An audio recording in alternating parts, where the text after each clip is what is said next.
favorite game, or so I have not been told. This is Art Critic. So I'm going to need Isaac, Owen, Kyle, Emma, and Greta to come up. They're going to be beautiful art. It's pretty easy for them. They don't know. You guys look great.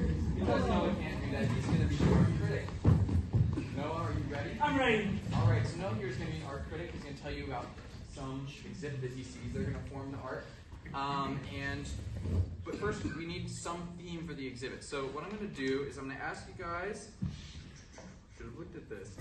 Yes, what's your current state of mind? I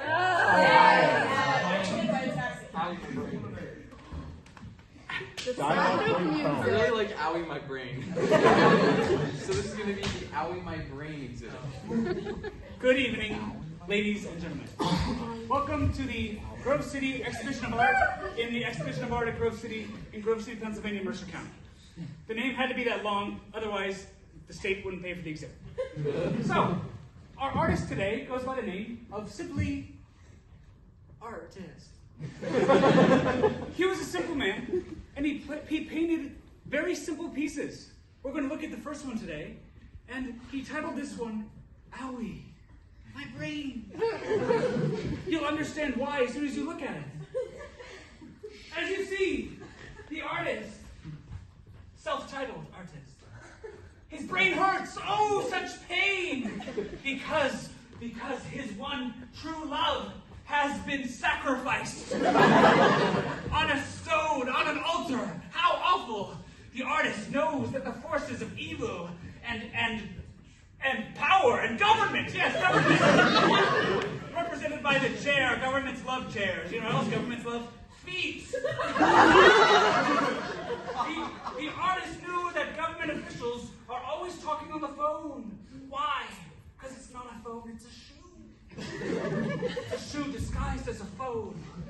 And phones not only rot to your brain, they rot your eyeballs. This man has been watching compilations of Minecraft speedruns for 16 hours! He could have saved artists' one true love, but he didn't! Which brings us to our second piece. You see, artist was a very contemplative individual. He spent all his time thinking in his own mind. That's why it started to hurt so much. He needed to think. He needed to process.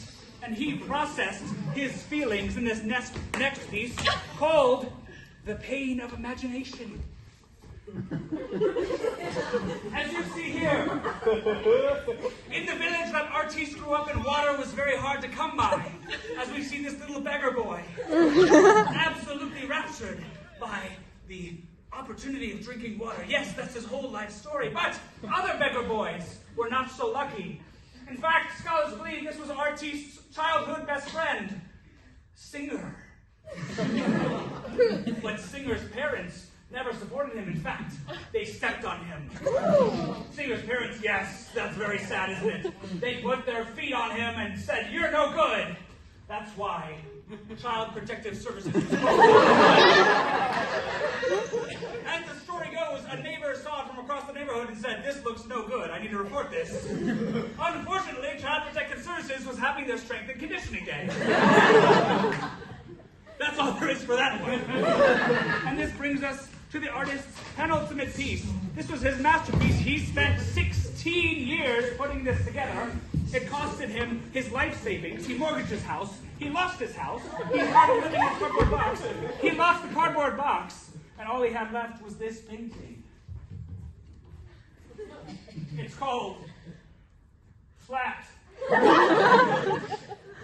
This painting is gorgeous from multiple angles. First, the artist paints himself into the canvas. He paints himself painting the canvas, and when you look at the canvas, you see the artist. In fact, it cascades. It's like Inception. It keeps going in the mirrors. Incredibly lifelike. We see the phone. The phone. Artist always hated the phone. It was constantly a bane of his existence. Why?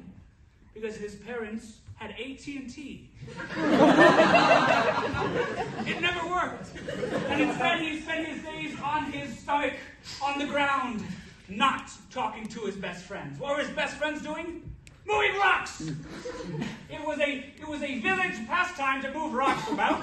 And that's why Artiste painted this in his penultimate piece. He always wanted to move the rocks. But he often felt because he was missing out, the rocks would one day tumble and crush him. In fact, he believed that if the wind blew and blew and blew some more, he might be crushed, but he never was. Why was he never crushed? Because of the muse. The muse protected Artiste from the forces around him, beating him down. Isn't that right? You can tell he's nodding inside. And that's why Artiste always lived as a poor boy on the ground. Dirty, with his face in the mud. And he never painted again. Thank you.